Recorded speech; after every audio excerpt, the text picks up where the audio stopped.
Hello, everybody, and welcome to Profit Mission Control. Matt Trader coming to you today. It's November 23rd, the day after Thanksgiving. I hope everybody had a great Thanksgiving and hopefully you didn't eat too much. But today we had a very short market. The market was only open half day, probably till 1 p.m. Eastern time. So it wasn't a full day. Yesterday the market was closed, so it was a short week per se. And I wanted today to go over the weekly recap and talk about some of the stocks that we traded, which was a very, very thin week. There was only 2 launch lists that were published this week, one on Monday, one on Thursday for Friday action. And if it wasn't for today's action, although it was a very short day, I would probably ended up being in the red or almost flat. So this today happened to be an extremely surprisingly good day for the launch list, although the market overall still didn't do well. So we're going to go over the trades for this week, and before I jump into that, I want to mention a couple of things. First of all, last week, if you haven't noticed, I was interviewed with in the Trade Ideas podcast, and that was a fantastic discussion I've had with Chicago Sean, who is Sean McLaughlin. And we had a very candid discussion about, close to an hour, maybe 50 minutes or so. It was a lot of fun, a lot of interesting topics we discussed. So I encourage you to go and listen to that podcast. It's already on iTunes, and I'll have a link down in the video for you to click on and listen to. We talked about a little bit about my history, about this whole launch list process, some of my success stories with using Trade Ideas software to find winning trades, and some of the things that I've learned and discussed kind of where I see my future. So if you have any inclination or interest, please go and listen to that podcast. You will not be disappointed.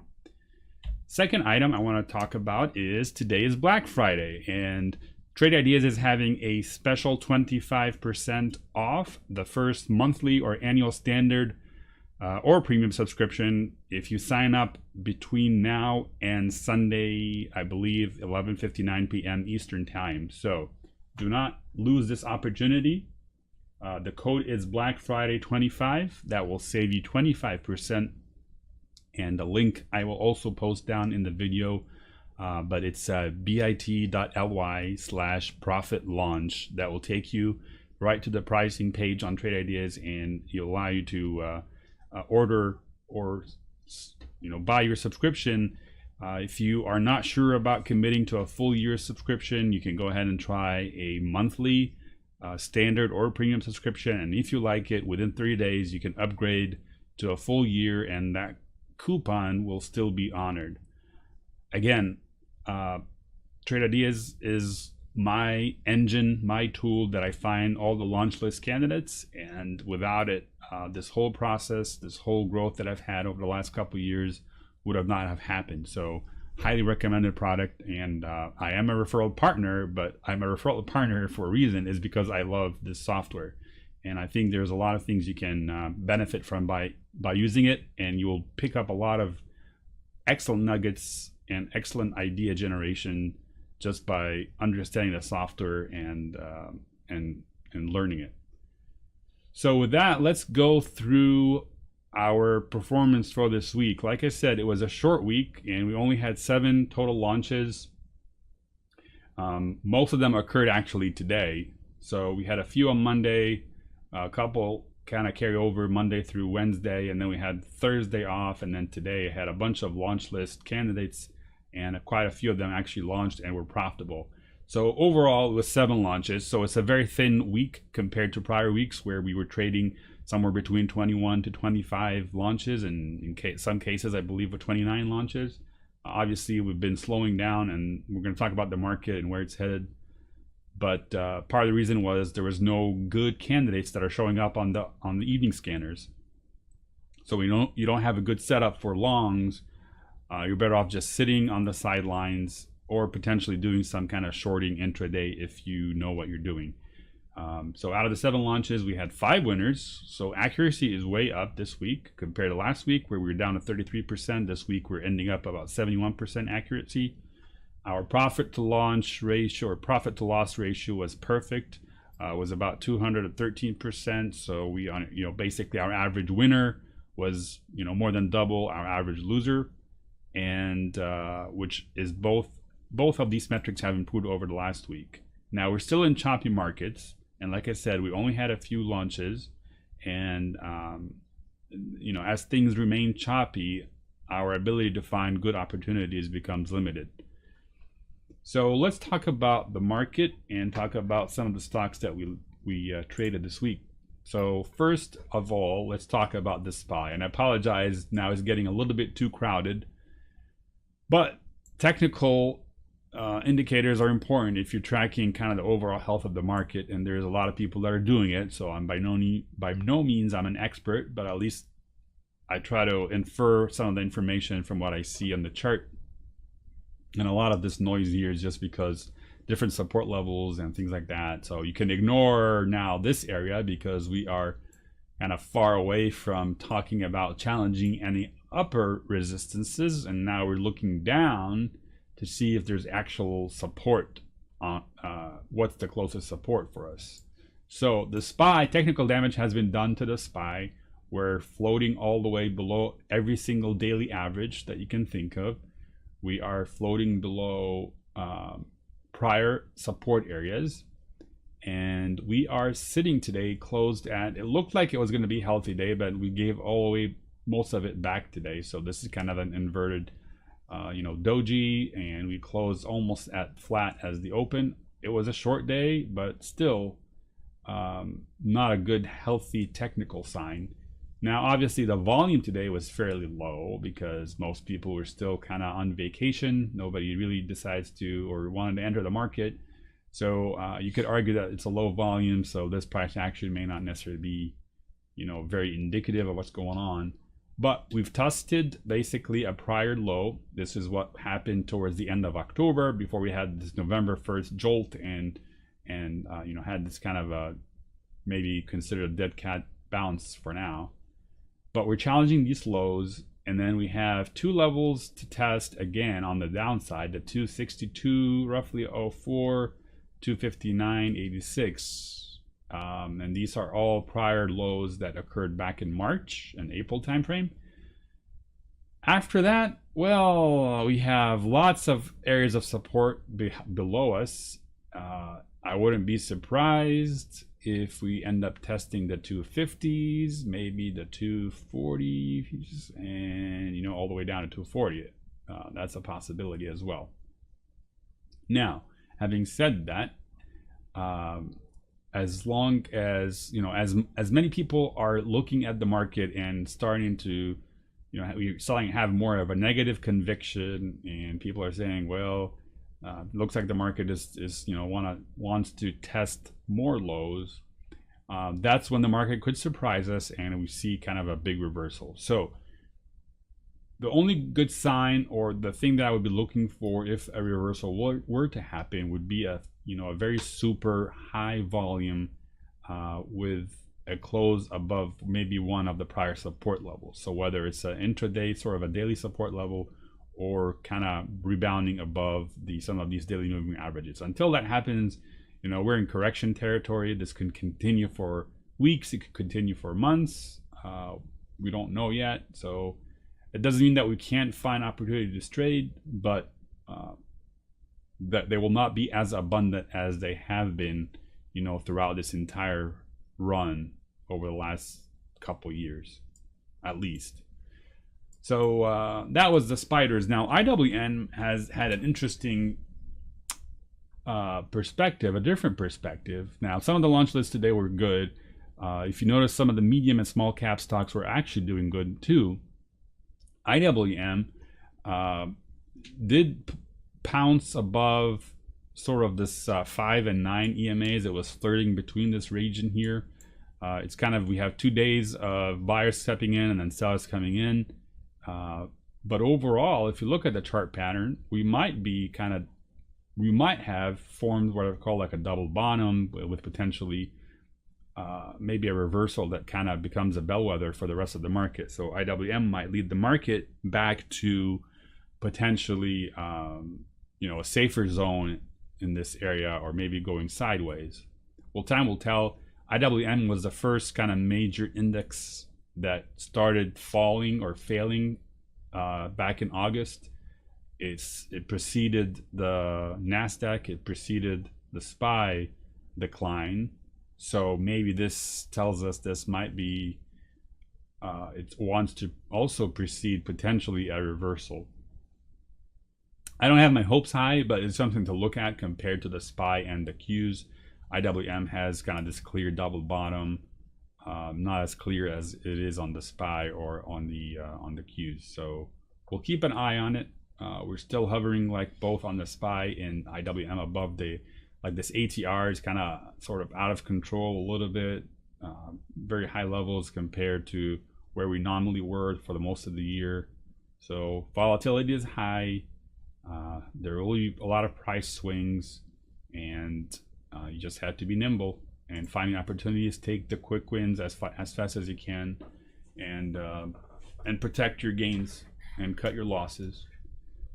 So with that, let's go over some of the basically the launch list winners for this week. We had, first one was PTE. So like I said, a lot of these candidates came on the launch list as I was scanning through the market on Thursday and Wednesday, and most of my scans were actually focusing on sort of bargain hunting down below, things that are reversing and things that had a high short interest ratio. So a lot of these are the ones that I've put on the launch list for Friday had fairly high short percentages, and most of them actually came from one of my nightly scans where shorts are nervous, or I call it, shorts getting very nervous, or shorts are sweating, because they just show they're showing some signs of reversal, and they have a large short percentage, which means a potential squeeze might be in the middle of formation right now.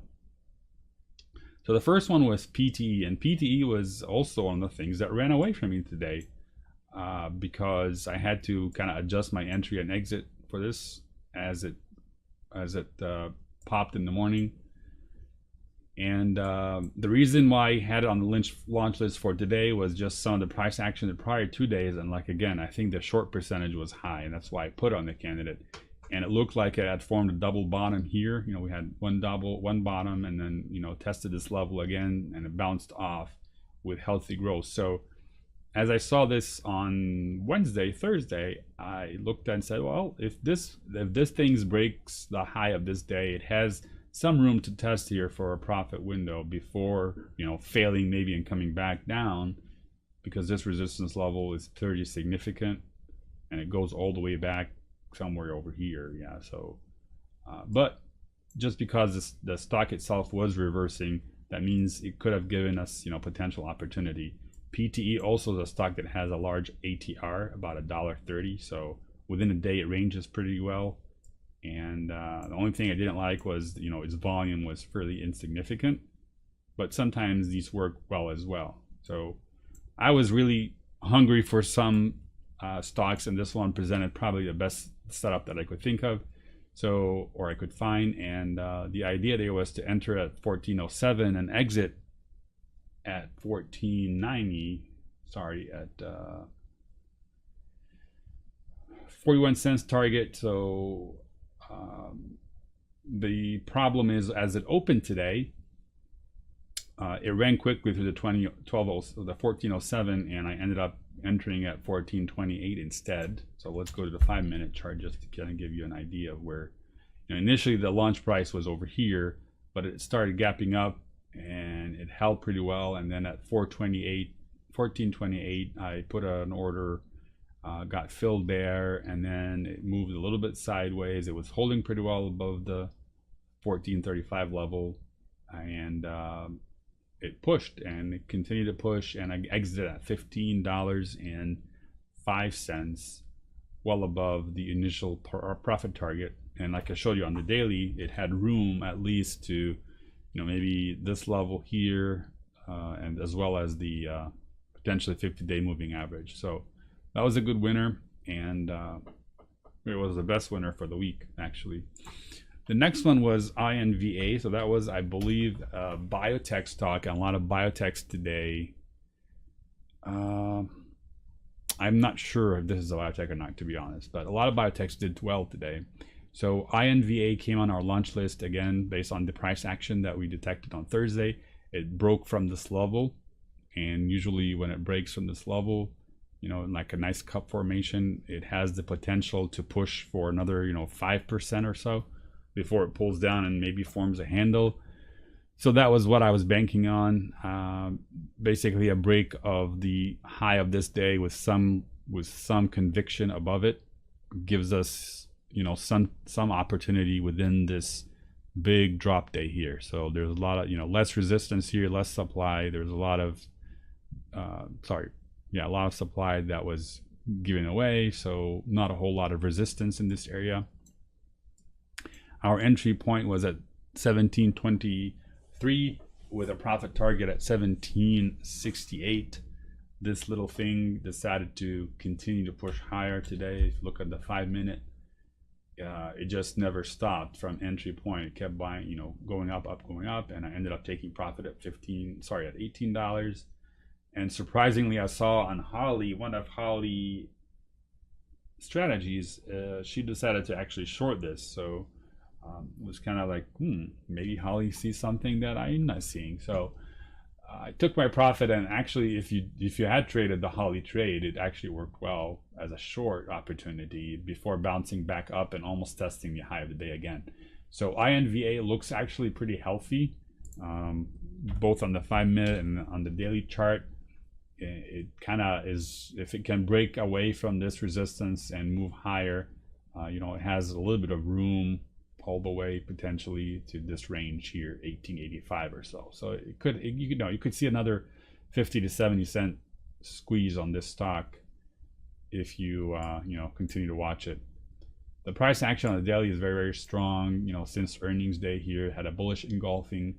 We had a crossover to 5 to 9 and just major green candles here. So very nice price action on above average volume.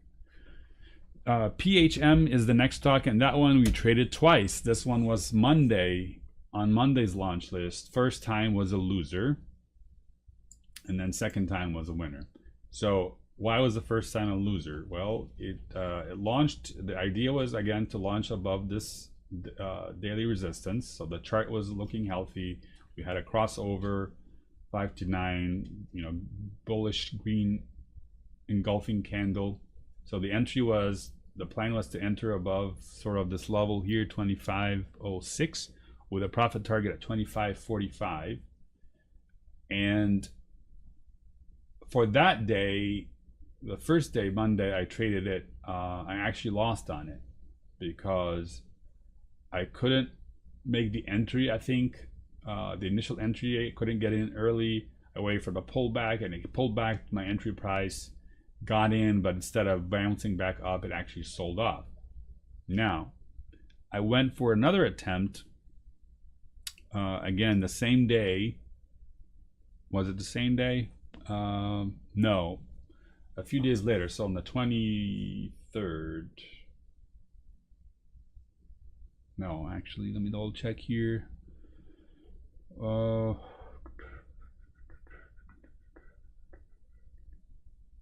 So on the 19th, so the same day, when it came back up to the launch price, I re-entered that, held it for a couple of days, and then sold actually today at the profit target, above the profit target. Got out at let's see here, we got out at 25.90. So close to the end of the day, went out there. So this is one of the stocks that you lose on the first time, but if the setup itself again remains healthy, looks good, there's nothing, especially that it pulled back after my loss there. I re-entered it, and it gave me the opportunity. I'm not sure why I didn't take the profit on the 20th.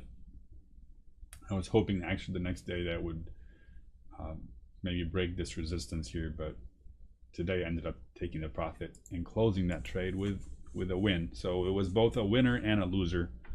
NGVC, again, that one was kind of tricky to trade. That one came on the launch list again on Monday, November 19th, based on this huge green candle.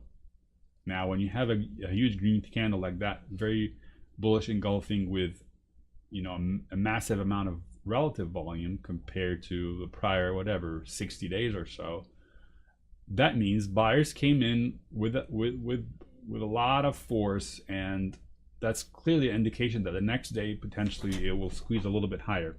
So that's what I was betting on to break this level here, which is an intraday level. It wasn't necessarily the daily resistance, but it was just an intraday level with the potential to test again the high of that day. So when I see this green candle with a pullback, my entry is not necessarily above it, but somewhere logical within the intraday with another test of the high of that day. And if it squeezes higher, that's a good sign. But then at least I wouldn't have to wait for it to actually break the resistance of that day. Now, this only works on certain setups. It works on setups where I see huge volume like that, sort of like a bullish engulfing with massive relative volume. So as soon as the market opened on the 19th, this one triggered, ran all the way to 24.45 before pulling back all the way down. So if you had not exited early, then you would have lost most of the gains. And then it traded sideways for the next few days. I think it's still setting up for another move higher. But the problem with this stock, it has a huge range during the day, and it does tend to swing fairly violently, I guess. But for Monday, it triggered and it launched, and we exited at 23.91. So I took profit somewhere in this area here. I think it was on the way coming down, if I remember. So it was a good winner as well. And again, this stock should be on your radar. It has, you know, very healthy price action, and looks like it's kind of an in-play stock these days. Next one was IRWD, and that one came on the list for today, Friday the 23rd. Again, it came, this one was showing you know, very strong buying action here, trend reversal, bounce, trend, and buying action. I saw it yesterday or Wednesday and looked like it was still had room to this level of resistance. So the idea was to enter above the high of this day and push potentially to this resistance level, and that's exactly what the stock did. I mean, it broke this level, buying. I mean, if you look at the 5-minute, you'll see a lot of buying with hardly any pullbacks. And I believe Holly also wanted to short this one, but she wasn't successful. So the longs won in this case. It's a beautiful setup, and volume came in more actually towards the end of the day. So this thing has potentially more room to run if it breaks this 20-day moving average. Next potential area is at least, you know, 1356 area. Maybe if the momentum is there, potentially could test the 14s, you know, somewhere in the 1440. So that was a good trade from today. And then the next one, EXEL, that one was disappointed. That was a losing trade, and it's one of those setups where the setup should work. Again, yesterday's price action wanted to enter above the 100-day moving average, above the high of this day, because again, this was reversing. It looked like it wanted to continue, and it did launch above the 100-day moving average. So the entry there was at 1844 with a hope to get 44 cents to at least just 40 cents to 1884. But unfortunately, it went to the 60s and then stalled. So This one made it all the way to 1869. You could argue I could have taken profit, but I didn't. Pulled down, looked like it was potentially going to recover and push back higher. No, instead the sellers found sellers, and it came down to test kind of this 200 on the 5-minute. So I ended up exiting obviously here with a loss, bounced off of there, and I mean the selling wasn't very severe other than kind of towards the end here, but it bounced. So I don't know what it wanted to do next, but for us it was kind of a loser, although it has a good setup. And I think on the daily it potentially wants to continue higher and maybe challenge the 200-day moving average in a couple of weeks or so. All right, so with that is all the lists. We talked about PHM, and I wanted to kind of share with you. So this week we ended up with about 7,800 of profit on the 2.5K challenge. So puts us at a new high for the year.